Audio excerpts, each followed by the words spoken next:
నమస్తే, welcome to our channel. నేను మీ ప్రియాంకరావు. శివాజీ గారు మహిళల వస్త్రధారణ విషయంలో కొన్ని కామెంట్స్ చేశారు.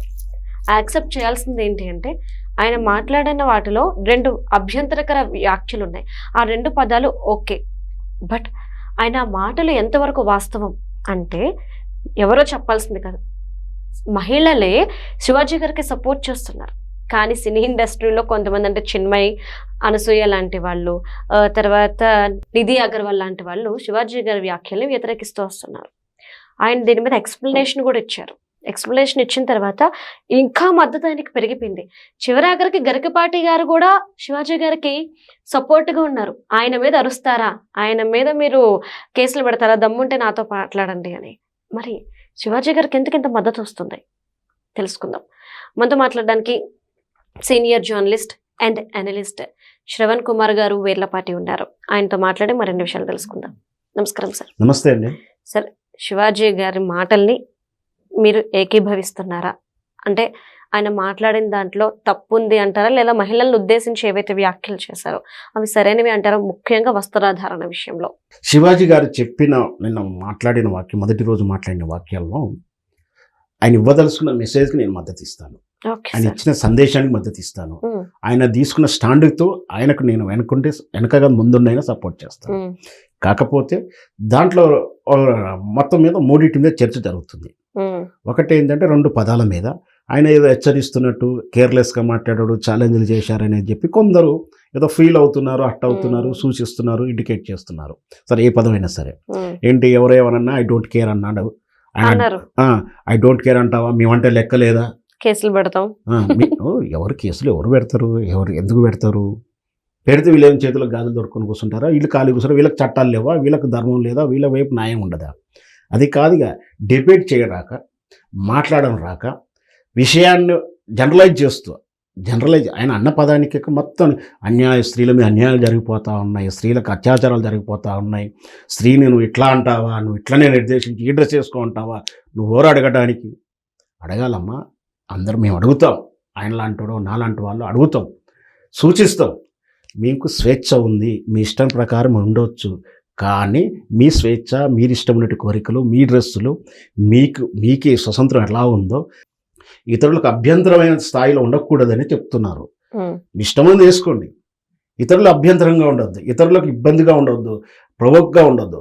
నీకు చట్టం ఏమి ఇచ్చిందో అది తీసుకో. చట్టంతో పాటు ఇక్కడ ధర్మం లేదా సమాజం, సొసైటీలో ధర్మాలు, సొసైటీ ఎథిక్స్ అని కొన్ని ఉంటాయి. వాటి ప్రకారం నడవాలి. వాటికేం చట్టాలు చెప్పవండి. నువ్వు ఎలా నడవాలి, ఎలా కూర్చోవాలి, నువ్వు ప్రొవోక్ చేస్తున్నట్టు నువ్వు ఇష్టం, నువ్వు కూర్చోవడంలో నీ స్వతంత్రం ఉంది. బట్ ఇతరులకు ఇబ్బందిగా కల్పించేదో, నీ పట్ల అగౌరవాన్ని కలిగించేలా నువ్వు కూర్చుంటా అంటే ఇష్టం ఉండొద్దు అని చెప్తున్నాను. అట్నే కూర్చుంటానంటే నీ ఇష్టం, అది కూర్చోకూడదు అని చెప్తున్నాను. ఇక్కడ ఏం చెప్తున్నాడు ఆయన? శివాజీ గారు చెప్పింది ఏంటి? అమ్మ, మీరు డ్రెస్సులో చాలా బాగున్నారు, చూడగానే గౌరవం కలిగింది, తప్పేం లేదుగా. రెండవది, మీరు వేసుకున్న డ్రెస్ బట్టి మీ మీద అభిప్రాయాలు కలుగుతాయి అన్న తప్పేం లేదు కదా. మనకు మనంగా డ్రెస్ సెన్స్ వలనో ఇంకేదో బిహేవియర్ వలనో ప్రాబ్లంలోకి వెళ్తున్నప్పుడు కొంచెం వాటిని మెయింటైన్ చేయండి అంటే డ్రెస్ కోడ్ మంచిగా పెట్టుకోండి అన్నారు. తప్పేం లేదు కదా. మీరు చీరలు కట్టుకుంటేనే ఫంక్షన్కి రండి, మీరు ఇలా ఉంటేనే ఇంట్లో నుంచి బయటికి వెళ్ళండి అనేది చెప్పలేదు కదా. అలా ఉన్నప్పుడు ఇలా సమాజం తీరు చెప్పాడు. నిజం కూడా అంతే. మనకు పోలీస్ డ్రెస్ చూడగానే ఏమనిపిస్తుందండి? భయం. అడ్డగలుగా మాట్లాడుతున్నాం. ఒక లాయర్తో మాట్లాడుతున్నప్పుడు, ఒక డాక్టర్తో మాట్లాడుతున్నప్పుడు ఒక డ్రెస్ కోడ్ అనేది ఉంటుంది. ఇంతెందుకు దేవాలయంకి వెళ్తే కూడా డ్రెస్ కోడ్ ఉంది, స్కూల్కి డ్రెస్ కోడ్ ఉంది. దానివల్ల ఇనానమస్ గానో సింబాలిక్ గానో ఒక ఐడెంటిఫికేషన్ కోసం ఒక విధానం చేస్తున్నాం. దాన్ని అందరూ పాటించండి అని చెప్తాం. తప్పేం లేదుగా. చెప్పడాన్ని తప్పు పడుతున్నారు వీళ్ళు ఏంటంటే చెప్పడాన్ని తప్పు పట్టడం పాటు నువ్వెవరు చెప్పడానికి అడుగుతూ అసలు వీళ్ళెవరు అడగడానికి అని మనం అడుగుతున్నాం. సార్, అంటే మీరు అన్నదానికి చిన్న ప్రశ్న. అంటే రీసెంట్గా గవర్నమెంట్ ఆఫీసెస్ ఏవైతే ఉన్నాయో, సంస్థలు ఏవైతే ఉన్నాయో, వాటికి వచ్చేటప్పుడు ఎంప్లాయీస్ పద్ధతిగా బట్టలు వేసుకొని రండి అని చెప్పారు. ఎందుకు డ్రెస్ కోడ్ పెట్టారు అనే దానికి ఒక వ్యక్తి అంటే ఒక పెద్ద ఆయన వెళ్ళినప్పుడు ఆమె వేసుకున్న బట్టలు అభ్యంతరకరంగా ఉండడము, అయితే అక్కడ పని పనిలో కూడా లోపం వస్తుంది, కేవలం అక్కడి వరకే ప్రయారిటీ ఇస్తున్నారు, వస్తున్న వాళ్ళు పని కోసం కాకుండా ఆ అమ్మాయి వేసుకున్న బట్టల్ని అసభ్యంగా చూడడానికి వస్తున్నారని ఇది నోటీస్ చేసి ఒకరు ఇచ్చిన కంప్లైంట్, ఒక పెద్ద ఆయన ఇచ్చిన కంప్లైంట్ ని బేస్ చేసుకుని రూల్ ఇచ్చింది. ఇప్పుడు శివాజీ గారు అన్న మాటలకి, డ్రెస్ కోడ్ విషయంలో మాట్లాడిన మాటలకి వీళ్ళంతా వస్తున్నారు. ఎందుకు గవర్నమెంట్ ని మీరు క్వశ్చన్ చేయట్లేదు అనేది నేను అడుగుతున్నాను సార్. నేను కూడా అదే, అసలు శివాజీ ఎవరు అని మాట్లాడుతున్నప్పుడు శివాజీని అడగాల్సిన మీరెవరు, అసలు మీరెందుకు అడుగుతున్నారు? మీరు ఫెమినిస్టులా, ఇమ్యూనిస్టులా, ఇలా ఈస్టులని పక్కకు పెట్టాలంటే ఫస్ట్ ఆఫ్ ఆల్ నేనేమంటే అంటే దరిద్రానికి ఏంటంటే ఈ దేశంలో పౌర హక్కులు అంటారు, కేవలం పౌరులకు హక్కులు కాదు, నక్సలైట్ల హక్కులు మాట్లాడతారు. లౌకికవాదం అంటారు, వాళ్ళంతా కేవలం హిందూ ధర్మాన్ని వ్యతిరేకిస్తారు అంతే. అన్ని మతాలను సమానం చూడాలంటూ హిందూ ధర్మాన్ని తక్కువ చూస్తారు, వ్యతిరేకించడం. పేరేంటి పౌర హక్కులు అంటే పోలీసుల హక్కులు, మరి నక్సలైట్ల హక్కులు అవుతుందా? పౌరుల హక్కులు అవుతాయా? ఇదేంటో భావదారిద్రం. ఇంకొకటి ఇప్పుడు ఫెమినిస్టులు స్త్రీల హక్కుల గురించి మాట్లాడతారు, వాళ్ళ బాధ్యత గురించి ఎవరు చెప్పారే? వాళ్ళ హక్కుల గురించి అడుగుతున్నారు, మరి హక్కుల గురించి మాట్లాడే వాళ్ళు బాధ్యతల గురించి చెప్పాలి కదా. వాళ్ళ బాధ్యతలు మర్చిపోతారు. విక్టిమ్ కార్డ్ ఏమనంటే విక్టిమ్ కార్డ్ ప్లే చేస్తారు, వాళ్ళే కదా చాలా మంది విక్టిమ్ కార్డ్ ప్లే చేస్తారు. నేనంటే ప్రశ్నించినప్పుడు ఆయన సూచించాడు, నేనేం చెప్తున్నాను, సూచనలు చేశాడు, నచ్చితే విను, నచ్చకపోతే వదిలేసేయి. దానికి సంబంధం లేకుండా నన్ను అట్లంటారా, దేవాలయాల బొమ్మలు లేవా, కేవలం డ్రెస్ సెన్స్ చూస్తేనే డ్రెస్సును బట్టి రేపులు జరుగుతాయంటే నిజంగా చెప్తున్నాను.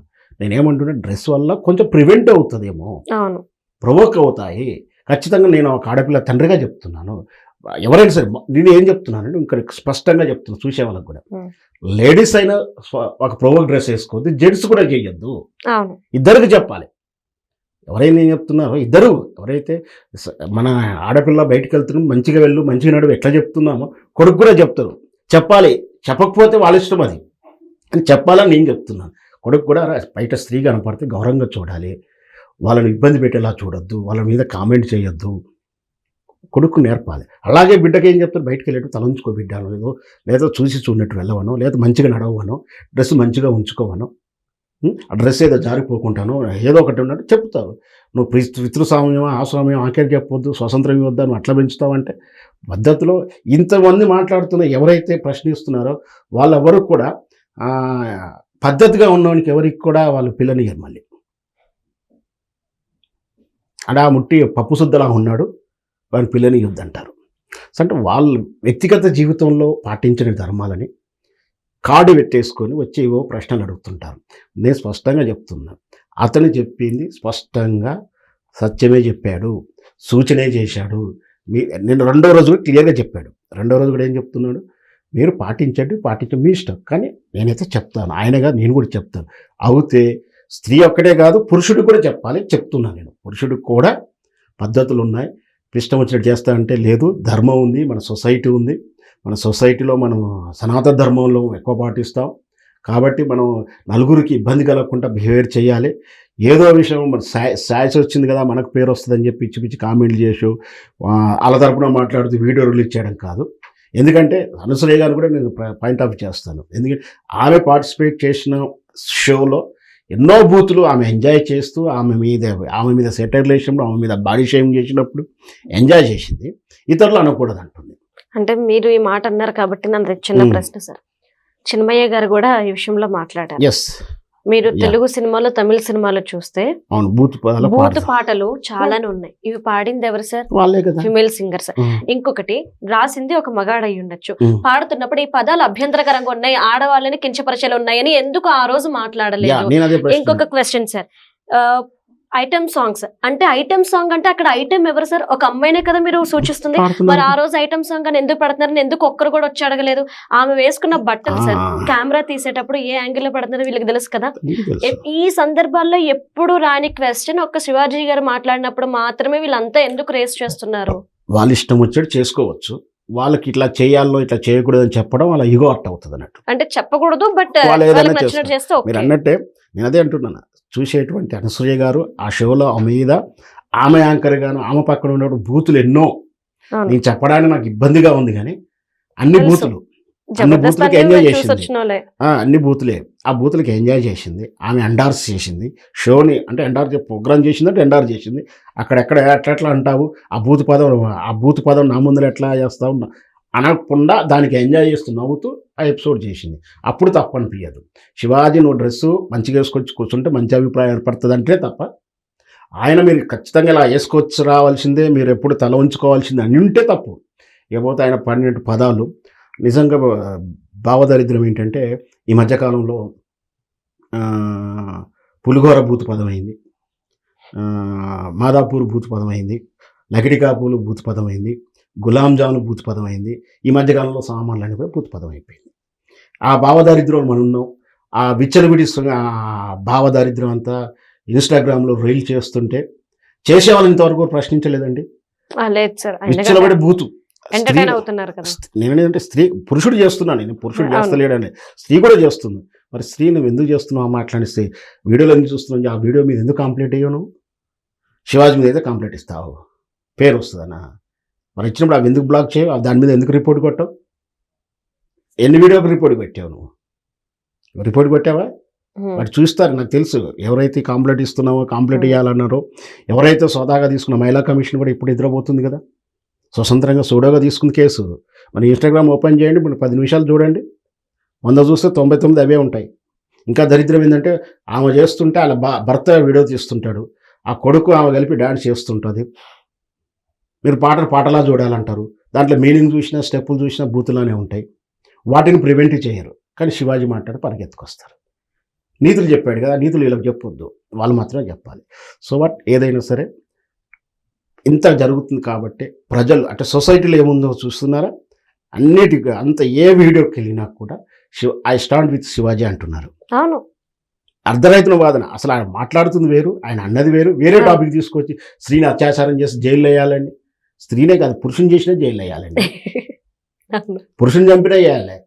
ఇప్పుడు ఎన్ని కేసులు కావచ్చు, డొమెస్టిక్ కేసులు, పురుషుల్ని వరకట్నం. నిన్న మాకు మొన్న చూస్తున్నాం, వేరే వాడిని మోజులో పడి మరతను ఏ విధంగా చంపుతున్నాం. ఈ మధ్యకాలం ట్రెండ్ అవుతా ఉన్నాయి, వరుసగా జరుగుతూ ఉన్నాయి.